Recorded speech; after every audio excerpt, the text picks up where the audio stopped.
हमें अगर कोई चीज़ मोटिवेट करता है तो वो चीज़ सकारात्मक कहानियाँ और निपुण लोग, जीवन में जो शीर्ष पर है, जो सफलता को स्पर्श कर चुके हैं, ऐसे व्यक्तियों की जीवन कहानी और जीवन दर्शन हम सभी को मोटिवेट करता है। और इसी जीवन दर्शन से हम सभी लोग प्रेरणा लेकर अपने जीवन को सुख और समृद्धि से भरने की प्रयास करते हैं। मैं भी, आप भी, हम सब लोग, हम सभी की यही प्रयास है, हमारा जीवन सुखमय हो। लेकिन जीवन सुखमय होगा कैसे? एक खूबसूरत कहानी आपको सुनाऊंगा। ये कहानी मैंने बड़े बड़े विद्वानों से सुना हूँ। ये कहानी भगवान बुद्ध की कहानी है। कई लोगों ने, कई विद्वानों ने इस कहानी का चर्चा बहुत सारे जगह पर किए हैं। आप यूट्यूब पर सुन सकते हो। मैंने ये कहानी हमारे भारत में एक बहुत बड़े दार्शनिक हुए, ओशो, रजनीश, उन्हीं के मुख से ये मैंने कहानी सुना था। तो ये कहानी मैं आपको सुनाता हूँ। और ये कहानी आप सुनोगे तो ज़रूर आपके जीवन में कुछ तो परिवर्तन होगा। और जैसे हम सभी के लक्ष्य है कि जीवन में हम सुखी हो पाएँ और जीवन को सुखमय कर सकें, जरूर कर पाएंगे। बुद्ध के बारे में कौन नहीं जानता है। कोई उन्हें भगवान बुद्ध कहता है, कोई ईश्वर कहता है, कोई धर्मगुरु कहता है, न जाने किन किन शब्दों से उन्हें लोग नवाजते हैं। जो भी है तो महात्मा, एक बड़े व्यक्ति जिनकी वाणी से हजार लोगों के जीवन में परिवर्तन आता है।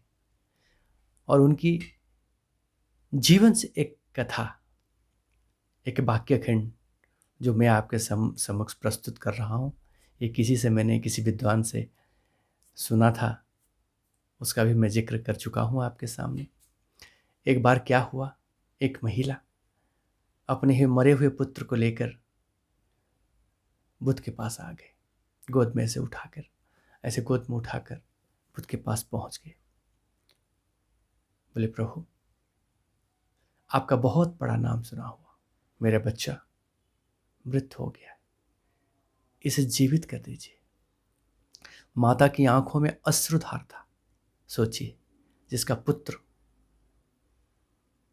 मृत्यु को प्राप्त हो जाता है, उसकी माता का हृदय कैसे होता होगा। अरे ऐसे हृदय लेकर जब वो बुद्ध के पास पहुंचे, अश्रु भरी नयन से बुद्ध को देखे और बोले, भगवान, प्रभु, मेरे पुत्र को किसी भी तरह जीवित कर दीजिए। बुद्ध थोड़ा सा मुस्कुराए, बोले, इसे इधर रख दीजिए। आप एक काम करो, आप इसी ग्राम में जाओ, एक मुट्ठी सरसों लेकर आना, उसी घर से लाना जिस घर में किसी का मृत्यु ना हुआ हो। और जो महिला थी, जो मरे हुए पुत्र था, उसको बुद्ध के सामने रखकर दौड़ी। एक गांव ने, दो गांव ने, तीन गांव छान मारा, सभी के घर गया, लेकिन एक मुट्ठी सरसों नहीं ला पाई। क्योंकि ना, मृत्यु तो हर घर में होता है। दुनिया में ऐसा कोई घर नहीं होगा जिसके घर में मृत्यु नहीं होता है। क्योंकि ना, जो जन्म होता है, मृत्यु उसके लिए तो सत्य है। हम कहते हैं हम जी रहे हैं, सत्य तो है हम प्रतिदिन हमारे जीवन से एक दिन मर रहे हैं। यानी एक दिन रोज हम मृत्यु को प्राप्त हो जाते हैं। यही सत्य है। और इसी सत्य से महिला को बुद्ध ने, भगवान बुद्ध ने, महात्मा बुद्ध ने परिचित कराया कि जीवन और मृत्यु परिपूरक है। अगर जीवन है तो मृत्यु सुनिश्चित है। तेरे पुत्र की आयु शायद इतनी ही होगी, इसीलिए वो मृत्यु को प्राप्त हुआ है। कल आप भी, मैं भी, हम सब कल मृत्यु को प्राप्त होंगे। वो पहले चला गया है, हम बाद में जाएंगे। इसीलिए जीवन में मृत्यु को लेकर मनुष्य को भय नहीं करना चाहिए। अगर आप मृत्यु को भय नहीं करोगे, मृत्यु को जीत जाओगे या मृत्यु के लिए शोक नहीं करोगे, तो स्वतः प्रवृत्त जीवन सुखमय हो जाएगा। जिसी को मृत्यु की भय नहीं होता है वो सर्वत्र विजयी है। मैं नहीं कहता हूँ, ये बुद्ध कहते हैं। और बुद्ध ने भी अपने जीवन में यही किया था।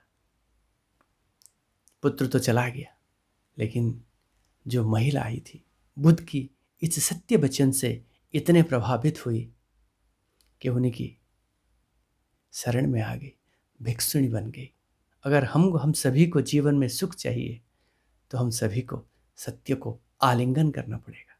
अगर आप सत्य को एक बार गले लगा लेते हो तो स्वतः प्रवृत्त मनुष्य के जीवन सुखमय हो जाएगा। ये मैं नहीं कह रहा हूँ, ये बुद्ध कहते हैं, ये महात्मा बुद्ध कहते हैं। मैं तो बस बातें करता हूँ, बातें मेरी, विचार आपका। आज के लिए इतना। नमस्कार। जय हिंद, जय भारत।